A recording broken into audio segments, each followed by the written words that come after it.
آپ حضرات اس بات سے بخوبی واقف ہیں کہ سال رواں جامعہ ہاضہ میں بحمد اللہ عز و جل شعبہ تجوید کا آغاز ہوا، جس کے لیے بطور مدرس جناب حضرت قاری اشرف صاحب دامت برکاتہم کا انتخاب ہوا، جو کہ نورالعلوم مدرسے کے سابق استاد ہیں۔ وہاں پر تقریباً 15 سال تک انہوں نے شعبہ تجوید میں خدمات انجام دی ہیں۔ آج ہم سب کے سامنے حضرت محتمم صاحب دامت برکاتہم، جو ہم سب کے استاد ہیں، حضرت والا اپنے قیمتی نصائح سے ہم سب کو نوازنے کے بعد قندیل نامی اس کتاب کا رسم اجرا فرمائیں گے۔ السلام علیکم ورحمۃ اللہ وبرکاتہ۔ الحمد للہ رب العالمین والصلاة والسلام على سیدنا محمد وعلى آلہ وصحبہ اجمعین، اما بعد، اعوذ باللہ من الشیطان الرجیم، بسم اللہ الرحمن الرحیم۔ قل هل يستوي الذين يعلمون والذين لا يعلمون إنما يتذكر أولو الألباب صدق الله مولانا العظيم۔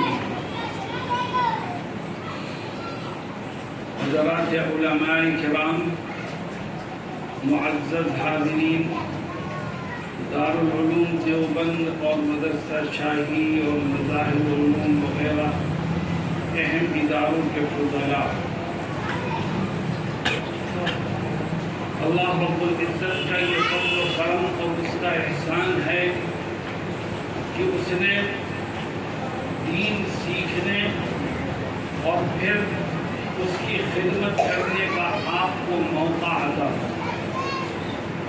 یاد رکھیے، اللہ رب العزت جب کسی سے خیر اور بھلائی کا معاملہ کرنا چاہتا ہے، اس کو دنیا اور آخرت کی کامیابیاں دینا چاہتا ہے، اس کو نجات اخروی سے ہمکنار کرنا چاہتا ہے، تو اسے کیا عطا کرتا ہے؟ غور کیجیے جناب رسول اللہ صلی اللہ علیہ وسلم کے اس فرمان پر کہ من یرید اللہ بہ خیرا یفقہہ فی الدین۔ اللہ رب العزت جب کسی سے بھلائی کا ارادہ فرماتا ہے تو اس کو دین کی سمجھ سے مالا مال فرماتا ہے، دین کا علم اس کو عطا کرتا ہے اور دین کی خدمت میں لگنے کی اسے توفیق سے نوازتا ہے۔ آپ پر خدا کا رحم اور اس کا فضل و کرم ہوا کہ اس نے پہلے آپ کو پڑھنے کی توفیق دی، اور پھر دوسرا اس کا فضل یہ ہوا کہ اس نے مدرسوں سے لگ کر کے آپ کو دین کی نشر و اشاعت کا موقع دیا۔ یہ خدا کے وہ احسانات ہیں جو ہم پر اور آپ پر ہوئے ہیں، ورنہ لاکھوں کروڑوں مخلوق ہے، ہزاروں انسان ہیں جو صبح سے شام تک صرف دنیا کے لیے اپنی زندگی کا ہر پل گزارتے ہیں، اور ان کے ذہن و دماغ سے دین کا تصور بھی نکل جاتا ہے۔ اللہ نے ہمیں دین کو سیکھنے کا بھی موقع دیا اور دین کو پھیلانے کا بھی موقع دیا۔ بتاؤ یہ خدا کا احسان ہے کہ نہیں ہے؟ خدا کے اس احسان کی ہمیں قدر کرنا چاہیے۔ اللہ رب العزت فرماتا ہے جو میرے احسانات کی، میری نعمتوں کی قدر کرتا ہے، میں اس کے لیے اپنی نعمتوں میں اضافہ کرتا چلا جاتا ہوں، اور جو ناشکری کرتا ہے میں اس کی پکڑ کرتا ہوں۔ لَئِن شَكَرْتُمْ لَأَزِيدَنَّكُمْ وَلَئِن كَفَرْتُمْ إِنَّ عَذَابِي لَشَدِيدٌ۔ دوستوں، ساتھیوں، تھوڑا سا وقت ہے، مگر خوشی ہے مجھے کہ آپ اس تھوڑے سے وقت میں جمع ہیں۔ ہو سکتا ہے میری زبان سے نکلی ہوئی بات میرے اور آپ کے لیے مفید ہو سکے۔ اس عزم کے ساتھ بیٹھو کہ جو سنو گے اس پر عمل کرو۔ میرے دوستوں، یہ موقع ہمیں ملا ہے دین کی خدمت کا، دین کو پڑھنے کا، دین کو پڑھانے کا۔ ہمیں اس موقع کو غنیمت جاننا، اس کی قدر کرنی ہے۔ ناقدری سے ہمیں بچنا ہے۔ اگر یہ چاہتے ہو کہ اس موقع کی قدر کرنے والوں میں خدا آپ کے ناموں کو بھی شامل کرے تو اپنے اندر 4 خوبیاں پیدا کریں۔ جو عالم جو مدارس اسلامیہ سے فارغ ہونے والا اپنے اندر یہ 4 خوبیاں پیدا کرے گا، رب ذوالجلال اس کو زندگی کے ہر موقع پر سرخروئی عطا فرمائے۔ میرے دوستوں اور ساتھی، وہ 4 خوبیاں ہیں کیا؟ میرے پاس ٹائم بھی کم ہے، میں کوشش کروں گا کہ وہ 4 خوبیاں آپ تک پہنچائیں۔ سب سے پہلے، اگر اس موقع کو غنیمت جان کر کے دنیا اور آخرت کی فلاح و کامیابی حاصل کرنا چاہتے ہو تو سب سے پہلی خوبی اپنے اندر یہ پیدا کرو کہ یہ طے کر لو، عزم کر لو اس بات کا کہ زندگی کے آخری سانس تک دین کا جو بھی کام کریں گے وہ خلوص و للہیت کے ساتھ محض اپنے رب کی رضا کریں گے۔ جب آپ کی نیتوں میں درستگی ہوگی اور اصلاح تصحیح نیت کے ساتھ کام کرو گے، خدا ہر قدم پر اجر و ثواب کرے۔ اگر دنیا میں، اگر دل کے اندر دنیا ہے، نیت کے اندر خرابی ہے، یاد رکھو مجھ جیسے سفید کپڑے پہن کر ہم اپنے دل کے کوٹ کو اپنے جیسے انسانوں کی نظروں سے چھپا سکتے ہیں اور اپنے رب کی نظروں سے نہیں چھپا سکتے۔ وہ دیکھتا ہے کہ دل میں کیا ہے۔ جو کام بھی کرو کسی کے مقابلے پر مت کرو، کسی کو دکھانے کے لیے مت کرو، کسی سے تعریف کے کلمات سننے کے لیے مت کرو، جو کرو محض اپنے رب کی رضا کرو۔ اور میں آپ کو یقین دلاتا ہوں کہ مدارس میں اور دینی اداروں میں جو خلفشار اور اختلافات ہیں اس کی جڑ ختم ہو جائے گی اگر ہم نے اپنی نیت کو درست کی۔ نیت خراب ہے، اسی وجہ سے اختلافات جنم لیتے ہیں، انتشار پیدا ہوتا ہے اور ایک دوسرے کی پگڑیاں اچھالنے پہ آدمی آمادہ دکھائی دیتا ہے۔ جناب رسول اللہ صلی اللہ علیہ وسلم کیا فرماتے ہیں؟ فرماتے ہیں من طلب العلم لیجاری به العلماء او لیماری به السفهاء او لیصرف به وجوه الناس الیہ ادخلہ اللہ النار او کما قال صلی اللہ علیہ وسلم۔ علم دین حاصل کرنے والا اپنے دل کو ٹٹولے کیوں پڑھ رہا ہے؟ کیا اس لیے پڑھ رہا ہے تاکہ گاؤں کے علماء کی فہرست میں تیرا نام بھی شامل ہو جائے، تجھے بھی ان کے ساتھ ہم نشینی کا موقع مل جائے؟ یاد رکھ تیری نیت خراب ہے۔ آقا فرماتے ہیں ایسا عالم چاہے عالم بن جائے، محدث بن جائے، فقیہ بن جائے، مقرر بن جائے، خطیب بن جائے، پر اس کا ٹھکانہ اللہ کے ہاں جہنم کے سوا کچھ نہیں۔ من طلب العلم لیجاری به العلماء او لیماری به السفهاء۔ کیوں عالم بنتا ہے؟ تاکہ گاؤں کے جاہلوں پر تو اپنے علم کا رعب ڈال سکے، ان کو اپنے سامنے جھکنے پر مجبور کر سکے۔ آقا فرماتے ہیں تیری نیت بھی خراب ہے، ادخلہ اللہ النار، خدا تجھ کو بھی جہنم میں جھونک۔ اور تیسرا شخص اپنے گریبان میں جھانکو، فرماتا ہے جو شخص اس لیے، فرماتے ہیں کہ جو شخص اس لیے عالم بنا تاکہ لوگ اس کو عزت کی نگاہ سے دیکھیں، اس کے پیچھے پیچھے چلیں، اس کے جوتے اٹھائیں، اس کو پیر و مرشد بنائیں، اور وہ اپنی مجلس جمانے کے لیے بیٹھے تو ہزاروں کی بھیڑ اس کے ساتھ ہو۔ آقا فرماتے ہیں تم مصلح اور مرشد ہی کیوں نہ بن جا، اور خدا کے ہاں تیرا ٹھکانہ جہنم۔ آج علماء کی یہ جوان مولوی لوگ بیٹھے ہیں، میں کہتا ہوں آپ سے اپنی نیتوں کو درست کرو۔ آج بہت سے لوگ کسی پیر و مرشد کے دامن سے صرف اس لیے وابستہ ہوتے ہیں تاکہ کسی طرح خلافت اس کو مل جائے اور وہ بھی اپنی خانقاہ قائم کر کے لوگوں کو اپنی طرف راغب کرنے میں کامیاب ہو جائے۔ کس کو دھوکہ دیتا ہے؟ اللہ کو دھوکہ دیتا ہے، اپنی آخرت کو برباد کرتا ہے، اپنی نیت کو تو نہیں درست کرتا۔ میرے دوستو، ہم یہ حدیثیں پڑھتے ہیں پڑھاتے ہیں مگر ایسا لگتا ہے کہ ختم اللہ علی قلوبہم وعلی سمعہم وعلی ابصارہم غشاوہ. بھول گئے آدمی آتا. آؤ ہم طے کریں کہ زندگی کے ہر قدم پر دین کے ہر کام کو انجام دیتے ہوئے اپنی نیت کو درست کریں. ہمارے اکابر کی خوبی کیا تھی؟ دارالعلوم دیوبند کا قیام انار کے ایک درخت کے نیچے ہوا تھا اور آج اس کی شاخیں مشرق و مغرب اور شمال و جنوب ہر جگہ موجود ہے. وہ پودا جو ایک استاد اور ایک شاگرد کے ذریعے سے وجود میں آیا تھا وہ ایک تناور درخت بن گیا. میں کہتا ہوں اس کی وجہ اس کے علاوہ کچھ نہیں کہ ان کی نیتوں میں خلوص ہے. آج ہماری نیتوں میں خلوص ہے. یہی وجہ ہے کہ ہم بھٹک رہے ہیں اور ہم اپنے مشن سے دور ہو گئے ہیں اور ایسی چیزوں میں الجھ پڑے ہیں کہ جس سے نقصان کے سوا کچھ حاصل نہیں ہو سکتا. مکتب لے کے بیٹھو, ایک کمرے کی جگہ مل جائے لے کے بیٹھو اور مقصد صرف اللہ کی رضا ہو, اس کے سوا کچھ نہیں. میں ایک واقعہ سنا تھا.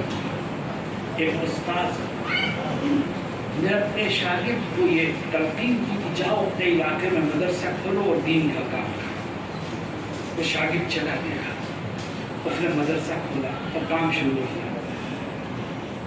2 مہینے 3 مہینے کے بعد وہ استاد محترم کو خط لکھتا ہے کہ حضرت میں نے مدرسہ قائم کیا اور کام شروع کیا دین کی خدمت کا, لیکن لوگوں کی مخالفت اتنی ہو رہی ہے کہ مدرسہ چلانا مشکل ہے. تو حضرت استاد محترم جواب کیا دیتے ہیں؟ جواب میں لکھتے ہیں کہ بیٹا مدرسہ چلانا مقصود نہیں ہے, اللہ کی رضا مقصود ہے. اگر نہیں چل سکتا بند کر دے اور کسی درخت کے نیچے بیٹھ جا, اپنے رب سے اپنے لو لگا, اس کو راضی کرنے کی کوشش کر, کیونکہ مقصد زندگی تو یہی ہے.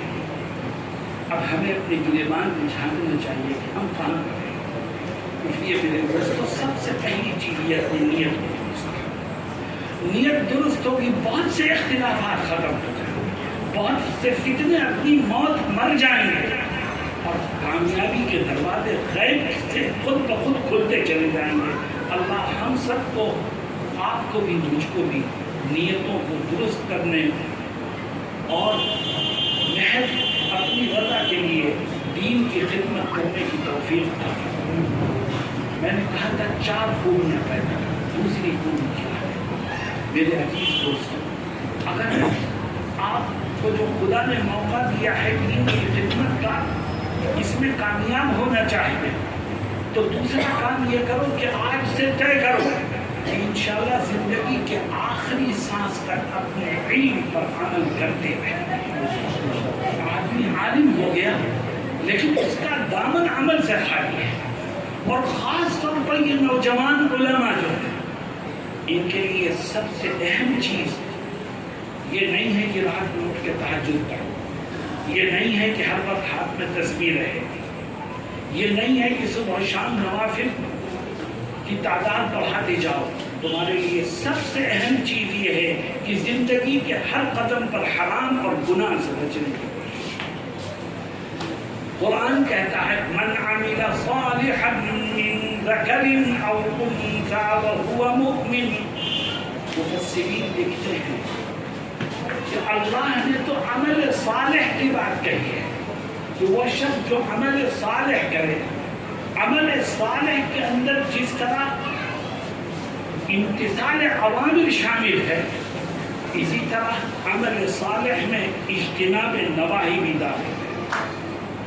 عمل صالح کا مطلب صرف یہ نہیں ہے کہ نمازیں پڑھو, روزے رکھو, حج کرو, زکوٰۃ دو, عبادات کرو, صرف یہ مطلب نہیں ہے, بلکہ عمل صالح کا ایک اہم جز یہ بھی ہے کہ نواہی سے, حرام سے, گناہوں سے بچنے کی کوشش کرو. آج ہم عالم تو ہو گئے, ہمارے پاس سند بھی ہے اور ہم وہ سند دکھا کر کے مدارس میں ملازمت بھی حاصل کرتے ہیں, لیکن عالم بننے کے بعد جو ذمہ داری ہمارے کندھے پر آئی ہے علم کے مطابق عمل کرنے کی, بتاؤ اس کو کتنا انجام دیتے ہیں.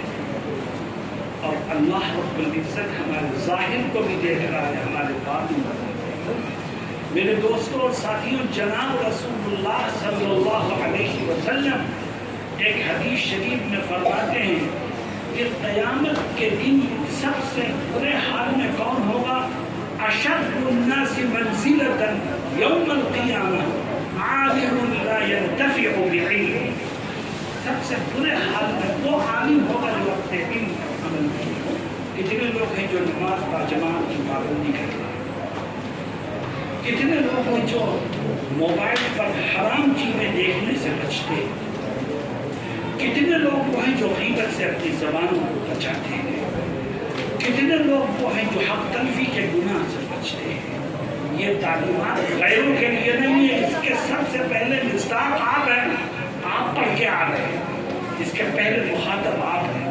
ہم یہ سمجھتے ہیں یہ باتیں عوام الناس کے لیے ہیں، نہیں، سب سے پہلے ہماری ذمہ داری ہے کہ ہم ان تعلیمات کو اپنی زندگی میں داخل کریں اور اپنے روح پر نافذ کریں۔ آج یہ طے کریں کہ جو کچھ ہم نے پڑھا ہے اس پر عمل کریں گے، ہر حرام سے بچیں گے اور انشاءاللہ ہر خیر کے کام کو انجام دیں گے۔ اللہ ہم سب کو امتثال اوامر کی بھی توفیق عطا فرمائے اور اجتناب نواہی کی توفیق سے بھی ہمیں مالا مال کرے۔ میرے دوستوں اور ساتھیوں، تیسرا کام کیا ہے؟ اگر خدا کی اس دی ہوئی نعمت کو غنیمت جاننا چاہتے ہو، اس موقع سے فائدہ اٹھانا چاہتے ہو، تو دوسرا کام یہ کرو کہ آج سے طے کر لو کہ انشاءاللہ میں زندگی کے آخری سانس تک اپنے دل کو حسد اور بغض و عناد سے پاک اور صاف رکھوں۔ آج حسد اور بغض و عناد کا مرکز عوام الناس کا کے قلوب نہیں ہے، علماء کے۔ اور مجھے بڑا دکھ ہوا اس دن جب میں بنگلہ دیش پہنچا۔ بنگلہ دیش کا ایک مشہور شہر ہے، آپ نے سنا ہوگا، حضرت مدنی رحمہ اللہ نے وہاں پر گزارا ہے سلہٹ۔ کافی دن پہلے کی بات ہے، میں سمجھتا ہوں 10-15 سال پہلے کی بات ہے۔ میں سلہٹ پہنچا تو اس وقت حضرت کے ایک شاگرد زندہ تھے، اب تو وہاں کوئی نہیں ہے، نہ حضرت کے خلافہ میں کوئی، نہ شاگردوں میں تھے۔ مجمع علماء کے لگا تھا، انہوں نے مجھے کچھ سمجھا دیا، گفتگو ہو رہی ہے، ایک دم جوش میں آ گئے، کھڑے ہو گئے اور کہنے لگے کہ حضرت نے ایک بات کہی تھی سبق میں، آج تک وہ میرے ذہن میں ہے، میں اس مجمع کے سامنے کہنا چاہتا ہوں۔ کہنے لگے حضرت نے یہ فرمایا تھا کہ مجھے ڈر ہے، مجھے ڈر ہے کہ کہیں قیامت کے دن حسد کا جھنڈا علماء کے ہاتھ میں آ جائے۔ میرے دوستوں، ہم میں سے ہر ایک دیکھے ہم کیا کرتے ہیں، ایک مدرسے والے کے دل میں دوسرے مدرسے والوں کی طرف کا حسد ہے، وہ آگے کیوں بڑھ رہا ہے، اس کی بلڈنگیں زیادہ کیوں بن رہی ہیں، اس کو مسابقہ کرنے والوں کی تعداد کیوں بڑھ رہی ہے، اس کی تعریف کیوں ہو رہی۔ ارے بابا، اگر کوئی آگے بڑھ رہا ہے تو یہ تو سوچو کہ اس کو آگے بڑھنے کا موقع کس نے دیا ہے، رب ذوالجلال نے دیا۔ اگر کوئی ترقی کر رہا ہے تو موقع ترقی کس نے عطا کیا؟ اللہ نے عطا کیا۔ اسی لیے کہا جاتا ہے کہ جو حسد اور بغض و عناد میں مبتلا ہے، فرمایا کہ اس کی عبادات اس طرح سے تباہ و برباد ہو جاتی ہے جیسے آگ خشک لکڑی کو جلا کے ختم کر دیتی ہے۔ ایاک والحسد فإن الحسد يأكل الحسنات كما تأكل النار الحطب۔ کیا یہ روایات عوام الناس کے لیے ہے، ہمارے اور آپ کے لیے نہیں ہے؟ بھائی بند کر دے، پھر بند کر دے، آواز آ رہی ہے، یہ کس کے لیے ہے؟ بند کر دو بیٹا، بند کر، اس میں سے آواز آ رہی ہے، اچھا چھوڑ دو۔